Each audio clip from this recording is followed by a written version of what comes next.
کوئی 1000 سے زیادہ ورکرز کے کیسز جو ہیں وہ ATC 1 میں لگے ہوئے ہیں، اور ظلم کی حد یہ کر دیتے ہیں کہ ایک کیس میں جو ورکر ایک تھانے میں مثال کے طور پہ سنجانی تھانے کے FIR میں گرفتار ہیں، تو اسی روز ان کو سنبل تھانے کے FIR میں ملوث کرنے کے لیے درخواست دے دیتے ہیں عدالت کو کہ جی اب وہاں پہ ان کی شناخت پریڈ کرانی ہے۔ شناخت پریڈ کے نام پہ AC یا مجسٹریٹ جو ہیں وہ 15-20 دن کی تاریخ دے دیتا ہے۔ پھر جب وہاں سے یہ پروسیس مکمل ہوتا ہے اور ضمانت ہوتی ہے تو پھر درخواست دیتے ہیں کہ اب جی کوئی SR کے تھانے میں ان کی شناخت پریڈ کرانی ہے۔ تو یہی کام انہوں نے ریسکیو 1122 کے اہلکاروں کے ساتھ کیا۔ اپنی گاڑی پہ پولیس نے گولیاں مار دی اور کہا جی کہ یہ بھاگنا چاہتے تھے، سرکاری ملازمین ہیں اور آئے تھے فرسٹ ایڈ دینے کے لیے زخمیوں کو، یہ کہاں بھاگتے؟ عقل مانتی ہے یہ کہ یہ پولیس پہ حملہ آور ہوتے، اور پھر پولیس جو ہے ہمیشہ معجزانہ طور پہ بچ جاتی ہے، گاڑی کو گولیاں لگ گئی۔ تو لہذا اسلام آباد پولیس کی یہ جو کرتوت ہیں، یہ جو ہتھکنڈے ہیں، یہ انسانیت کے خلاف ہیں، اور یہ لوگ چھوٹ تو جائیں گے لیکن جو تذلیل ہو رہی ہے یہ 2-3 ماہ اپنے بچوں سے دور، 1122 کے جو اہلکار ہیں وہ بیچارے ابھی تک اپنے وردیوں میں ہیں، تو حوالاتوں میں ایک تانے سے دوسرے تانے، ان کے ساتھ کیا کچھ نہ ہوا ہوگا۔ پھر ہمارے MPs جو ہیں جن کی بیلیں ہو گئی، ان کو بھی پھر نئے مقدمے میں ملوث کر دیا، انور زیب خان کو، ملک لیاقت کو اور دیگران کو۔ یہ سب آپ دیکھ رہے ہیں مملکت خداداد پاکستان میں ہو رہا ہے۔ آئینی ترمیم کے بعد ہمارے مایناز کبوتر باز تو چلے گئے انگلینڈ، اور جب قاضی فائز عیسیٰ چیف جسٹس بنے تو وہ تشریف لے آئے۔ یہ اتفاق نہیں ہو سکتا ہے، اور جو ہی فائز عیسیٰ صاحب جو ہیں اس کا بوریا بستر گود ہوا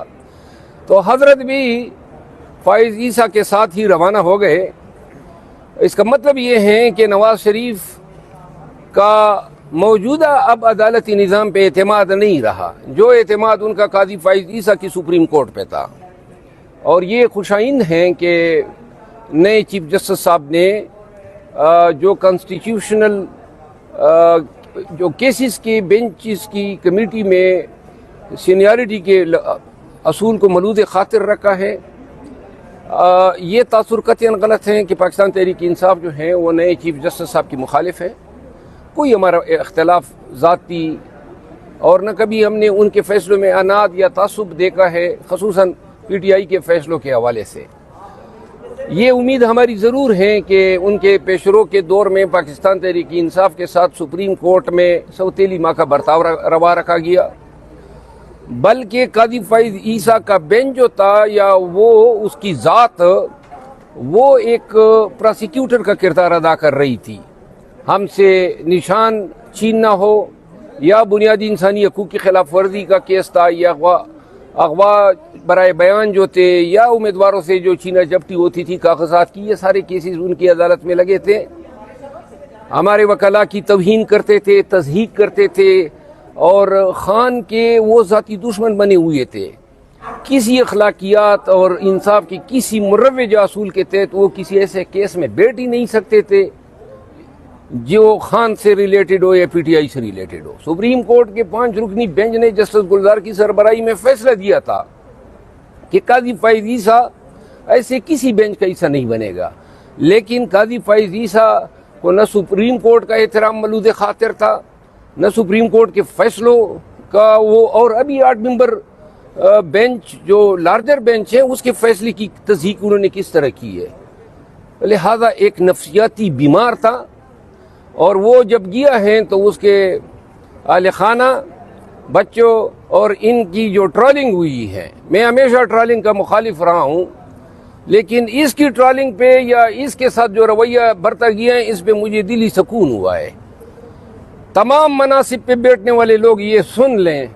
کہ ایک دن آپ لوگوں نے یہ روز بھی دیکھنا ہے جب پبلک میں آپ نے جانا ہے اور پبلک نے آپ کو آپ کے کردار کا آئینہ دکھانا ہے۔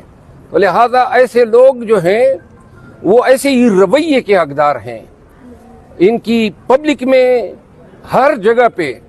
ان کو آئینہ دکھانا چاہیے تاکہ یہ لوگ جب مناصب پہ ہو تو ظلم نہ کریں، ان کو نظر آئے کہ اور لوگوں کے ساتھ بھی ریٹائرمنٹ کے بعد کیا ہوا تھا. قاضی فائز ان کو نظر آئے کہ اور لوگوں کے ساتھ بھی ریٹائرمنٹ کے بعد کیا ہوا تھا. قاضی فائز عیسیٰ کے میں نے پی ایم ایل این کیا تھا تارڑ صاحب کے خلاف کچھ لوگوں نے اس کی ٹرولنگ کی تھی, میں نے اس کی مذمت کی تھی, لیکن قاضی فائز عیسیٰ وہ شخص جو منصب کے منصب پہ براجمان تھا اور اس نے جو انصاف کا ریپ کیا جس انداز میں اس نے بنیادی حقوق, انسانی حقوق اور پاکستان کی عدالتی تاریخ پہ جو اس نے تعزیانے جو ہیں لگائے ہیں, جو سپریم کورٹ کی طاقت کو توڑا ہے, سپریم کورٹ کو انتظامیہ کا باجگزار بنانے کی کوشش کی ہے, اس کے یہ تمام سیاہ کرتوت جو ہیں وہ اس کا حقدار بناتی ہے کہ یہ جدھر بھی جائیں اور عوام پاکستان کا ان کا سامنا ہو تو اس کے منہ پہ کالک ملی جائے. اچھا مروت صاحب, نواز شریف چلے گئے ہیں, قاضی چلے گئے ہیں, اب عمران خان کب تک باہر آ جائیں گے, کیا توقعات ہیں آپ کو؟ نواز شریف تو گیا نہیں ہے, وہ تو میرے خیال میں کوئی ٹورنامنٹ ہے کبوتر بازی کا, اس میں شرکت کے لیے گئے ہیں. ابھی بھی نظام جو ہیں وہ نواز شریف کی زبان کے تابع ہیں. یہ جتنے بھی بیٹھے ہوئے ہیں, چاہے اسمبلی میں ہو, حکومت میں ہو, تمام ادارے اس کی جنبش آبرو کے اشارے کے منتظر ہیں. لہذا شاید وہ کسی وقت پہ اپنے آپ کو وزیر اعظم نہ بنانے پہ کوئی اظہار ناراضگی ظاہر کر دے, لیکن ہم نہیں سمجھتے ہیں کہ یہ چھوٹا سا جو تغیر ہوا ہے, ہاں البتہ ایک امید ہماری پیدا ہوئی ہے, جو تیزی سے گرتی ہوئی ساکھ تھی عدلیہ کی, وہ شاید اب یہ ساکھ مزید گرنا تھم جائے. یہ جو ٹریبیونل میں سویلین کا مقدمہ ہے جو تقریباً سال ہوا ہے اور نہیں لگ رہا ہے, وہ مقرر ہو جائے, اور سپریم کورٹ کا جو کورٹ نمبر 1 جو ناانصافی کا منبع بنا ہوا تھا, وہ اب انشاءاللہ انصاف کی ایک نوید دے گا. میرا خیال یہ ہے, جو میں نے ایک بات کہی تھی کہ مین پروپوزز گاڈ ڈسپوزز, وہ لوگ جو یہ سمجھتے تھے کہ منصور علی شاہ کو ہٹا کے کسی اور جج صاحب کو یا جو موجودہ چیف جسٹس صاحب ہیں ان کو لانے سے شاید ان کے کوئی مقاصد پورے ہوں گے, وہ یہ سوچ رہے ہوں گے کہ شاید اللہ نے جو کرنا تھا وہ ہو گیا,